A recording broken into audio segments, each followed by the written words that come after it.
अब मैं जिस शख्सियत को बुलाना चाहता हूँ, बाप जी का स्वागत हो गया है। और इसके बाद में मेरा निवेदन है, जो एक गंगा आई थी, भगीरथ ने लाई थी, हिंदुस्तान की धरती को स्वर्ग बनाया था, और एक जल शक्ति मंत्री है आदरणीय श्री गजेंद्र सिंह जी शेखावत।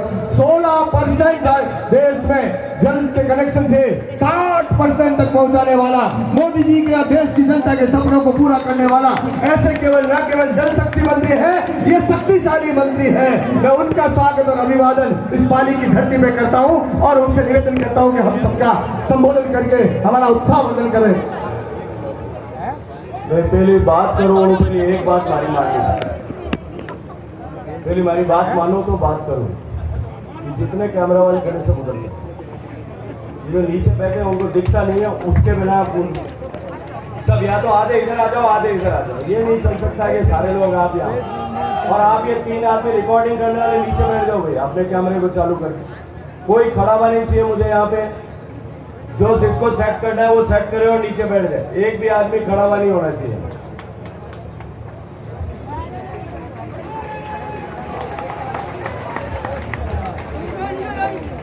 अब देखो मैं थारी बात मानी, अब थारी वाली बात माननी पड़ी। मानो कि मानो, 2 हाथ ऊंचा करो, मुट्ठी बंद करो और पूरी जितनी ताकत है उसको जोर लगा बोलो, भारत माता की जय, भारत माता की जय, भारत माता की जय। भारतीय जनता पार्टी राजस्थान प्रदेश द्वारा राजस्थान की इस नकारा निकम्मा सरकार को उखाड़ फेंकने के संकल्प के साथ राजस्थान के 4 कोनों से प्रारंभ हुई परिवर्तन का संकल्प लेकर के, और राजस्थान की आम आवाम में परिवर्तन का संकल्प दृढ़ से दृढ़तर करने के लिए राजस्थान के सभी 200 विधानसभा क्षेत्रों में जाने वाले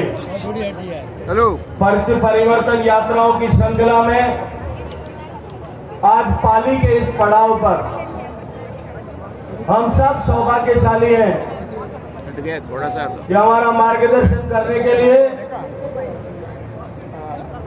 महाराष्ट्र की धरती से, छत्रपति शिवाजी महाराज की धरती से, महाराष्ट्र के पूर्व मुख्यमंत्री और वर्तमान में महाराष्ट्र में एकनाथ शिंदे जी के साथ कंधे से कंधा मिलाकर के महाराष्ट्र के विकास की जवाबदारी, जिम्मेदारी संभालने वाले मेरे मित्र देवेंद्र फडणवीस जी, मंच पर उपस्थित हम सब की बड़ी बहन, जो प्रेम के साथ इस संगठन के ताने बाने को सुदृढ़ करने के लिए अनवरत यहां राजस्थान में साधना करती हैं। ऐसी संगठन की सह प्रभारी आदरणीय विजया राठकर जी, पाली के लोकप्रिय सांसद आदरणीय पीपी चौधरी साहब, राज्यसभा के सांसद और इस यात्रा के संयोजक आदरणीय राजेंद्र गहलोत जी, पूर्व सांसद मेरे बड़े भाई आदरणीय पुष्प जैन जी, पाली के यशस्वी विधायक, और देवेंद्र भाई ये विधायक कम है, डॉक्टर जा रहे हैं।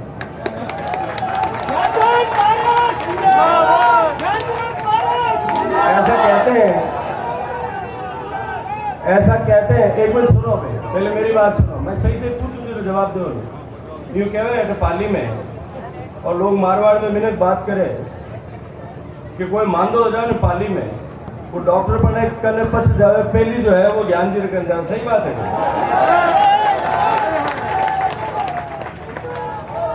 पाली के यशस्वी विधायक आदरणीय ज्ञानचंद जी पारक, जालोर के विधायक आदरणीय जोगेश्वर जी, सुमेरपुर के विधायक आदरणीय जोराराम जी, पूर्व विधायक आदरणीय मदन जी राठौड़, भारतीय जनता पार्टी के प्रदेश महामंत्री और किसान नेता आदरणीय जगबीर चाबा साहब, पाली की यशस्वी जिला प्रमुख आदरणीय रश्मि सिंह साहिबा, मंच पर उपस्थित भारतीय जनता पार्टी के प्रदेश मंत्री सांवला राम जी, महेंद्र कुमावत जी, पाली के वरिष्ठ नेता, डेयरी के चेयरमैन आदरणीय प्रताप सिंह साहब, भारतीय जनता पार्टी पाली परिवार के मुखिया और हम सब के पालक जिले के अध्यक्ष आदरणीय मंचाराम जी, और आज हम सब लोग सौभाग्यशाली हैं, हम सब लोग अपने आप को धन्य समझते हैं। इस मंच पर आदरणीय परशुराम गिरी जी महाराज का सानिध्य और आशीर्वाद भी हम सबको मिला है। मैं एक बार आपसे निवेदन करना चाहता हूं कि हमारे आए हुए सभी मेहमानों का जोरदार ताली बजा करके एक बार स्वागत करिए। गूंज यहां से लेकर के वहां तक, किशोर तक मुझे सुनाई देनी चाहिए। मित्रों, देश में दो तरह की सरकारें काम करती हैं। एक माननीय मोदी जी की सरकार, जो 2014 में जब जनाशीर्वाद लेकर के पहली बार अस्तित्व में आई, तब से निरंतर देश के गरीब के जीवन में परिवर्तन लाने के संकल्प के साथ में काम कर रही। देश के संसाधनों में गरीब का पहला हक है, इस मंत्र के साथ और भारतीय जनता पार्टी की स्थापना के पहले से, जनसंघ के जमाने से जो दीनदयाल जी ने दर्शन दिया था कि गरीब को गणेश मान करके समाज के विकास के अंतिम पंक्ति में, अंतिम पायदान पर खड़े हुए व्यक्ति के जीवन में परिवर्तन लाने का हम न रुकेंगे, न थमेंगे और न विश्राम ही करेंगे। इस लक्ष्य को लेकर के जो यात्रा चल रही थी, आज उसको धरातल पर साकार करने के लिए माननीय मोदी जी के नेतृत्व में सरकार काम कर रही है। मैं योजनाओं की बातचीत नहीं करूंगा क्योंकि वो बहुत लंबा विषय हो जाएगा, लेकिन इतना अवश्य कहना चाहता हूं कि अनेक वर्षों तक इस देश में, दशकों तक गरीबी हटाओ का नारा देकर के सत्ताओं के ऊंचे पद हासिल किए गए। नेहरू जी ने गरीबी हटाओ का नारा दिया, इंदिरा जी ने गरीबी हटाओ का नारा दिया, राजीव गांधी जी ने गरीबी हटाओ का नारा दिया, नरसिम्हा राव जी ने भी गरीबी हटाओ की बात की। अब उसके बाद मनमोहन सिंह जी आए थे, वो बेचारे बात ही नहीं करते थे, तो नारा कहां से जाता। लगातार दशकों तक कांग्रेस ने गरीबी हटाओ का सब्जबाग दिखाकर, आईना दिखा करके देश के गरीबों के साथ में छलावा किया, और क्योंकि सरकारें अभाव में काम करने की आदी हो गई थी, देश का गरीब निरंतर विकास के लिए इंतजार कर रहा है। 68 साल बीत जाने के बाद में भी देश की 60% से ज्यादा आबादी के पास में सामान्य शौचालय की सुविधा नहीं। देश के 60% घरों में सामान्य गैस के सिलेंडर की व्यवस्था नहीं। आजादी के 68 साल बीत जाने के बाद में भी देश के 4 करोड़ लोगों के घर में बिजली नहीं थी। 18,000 पंचायतें बिजली बिना थी। हजारों हजार गांव ऐसे थे देश में जहां तक सड़क नहीं पहुंची। देश के लोगों को, सामान्य गरीबों को आवास के लिए भी कई सालों से इंतजार करना होता था। उस परिस्थिति को बदल करके एक नया मंत्र माननीय मोदी जी ने दिया।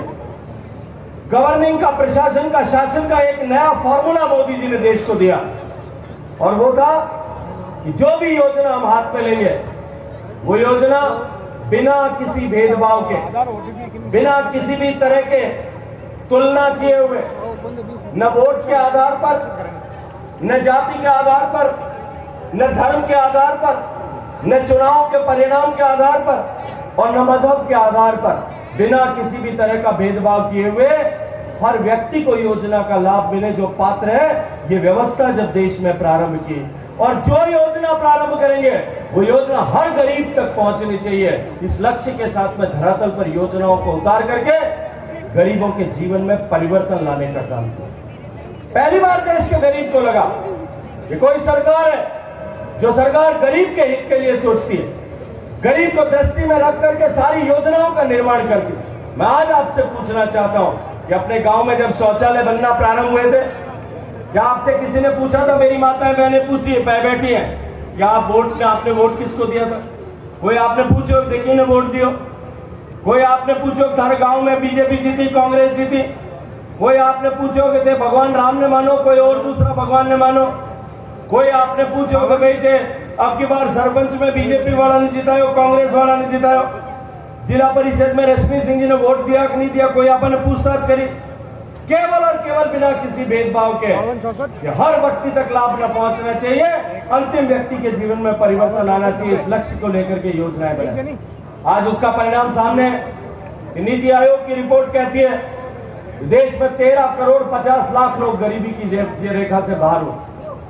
अब तक वर्षों तक देश में गरीबी हटाओ का नारा देकर के जो सरकारें चलती थी उनके समय में गरीबों की संख्या कम होने के बजाय निरंतर बढ़ती जा रही थी। ये मोदी जी की सरकार आई है पहली बार, तब देश के 13.5 करोड़ लोग गरीबी की रेखा से बाहर निकल पाए। गरीबों के जीवन में पहली बार परिवर्तन आया। गरीब को यह लगने लगा है कि मैं मूलभूत जो आवश्यकताएं थी, बुनियादी जो आवश्यकताएं थी, उनकी आपाधापी से, उनके पीछे दौड़ने से पहली बार मुक्त अपने आप को महसूस करता। माननीय मोदी जी के नेतृत्व में सफलतापूर्वक 5 साल तक इन योजनाओं का क्रियान्वयन करने के बाद में अभी पीपी चौधरी साहब कह रहे थे जल जीवन मिशन प्रारंभ हुआ। माननीय मोदी जी का संकल्प था कि 2024 तक हर घर तक पीने का पानी पहुंचाएंगे, और आप लोगों के आशीर्वाद से, आप लोगों की शुभकामनाओं से मुझे वो काम करने की जिम्मेदारी माननीय प्रधानमंत्री जी ने दी। अब मामारो ब्याह हुए और मां पुरस्कार निवेदित भाणजो भूको रह सके। मेरे कलम में ताकत थी, आप लोगों की दी थी। 30,000 करोड़ रुपए का बजट राजस्थान को दिया। सबसे ज्यादा पैसा अगर किसी प्रदेश को मिला वो राजस्थान को मिला, क्योंकि मैं जानता था देवेंद्र भाई आप कल्पना नहीं कर सकते कि किस तरह की परिस्थितियां राजस्थान में। मैंने अपने बचपन में माताओं बहनों को देखा है, जब बच्ची 6-7 साल की उम्र की होती है तब वो अपने घर से अपनी माँ के साथ, अपनी काकी के साथ, अपनी चाची के साथ, अपनी मासी के साथ, अपनी नानी दादी के साथ में, अपनी बुआ के साथ में कौतूहलवश छोटा सा मटका लेकर के और पानी लेने की यात्रा प्रारंभ कर। जैसे जैसे उम्र बढ़ती, परिवार में, समाज में उसकी भूमिकाएं बदलती। उम्र बढ़ने के साथ बड़ी बेटी हो जाती, शरीर का सामर्थ्य बढ़ता, ताकत बढ़ती, शरीर में शक्ति बढ़ती। जितनी शक्ति बढ़ती उतने उस मटके की साइज भी बढ़ती, और बाद में जवानी तक पहुंचते पहुंचते उस एक मटके के ऊपर दूसरा मटका, और दूसरे मटके के ऊपर वो छोटे वाला मटका, 3-3 मटके उसके सिर पर आ जाते। समाज में, परिवार में उसकी भूमिका बदलती। बड़ी होने के बाद में विवाह हो जाता, छोटी बेटी से बड़ी बेटी, और विवाह होकर के किसी परिवार की बहू बन जाती। बहू बनने के बाद में बच्चा हो जाता, वो बच्चों की मां हो जाती। बच्चे बड़े हो जाते, घर की बड़ी बहू बन जाती। घर की बड़ी बहू बनने के बाद में बेटी की शादी होने के बाद में सास बन जाती। बेटे की शादी होने के बाद में सास बन जाती, और उनको बच्चे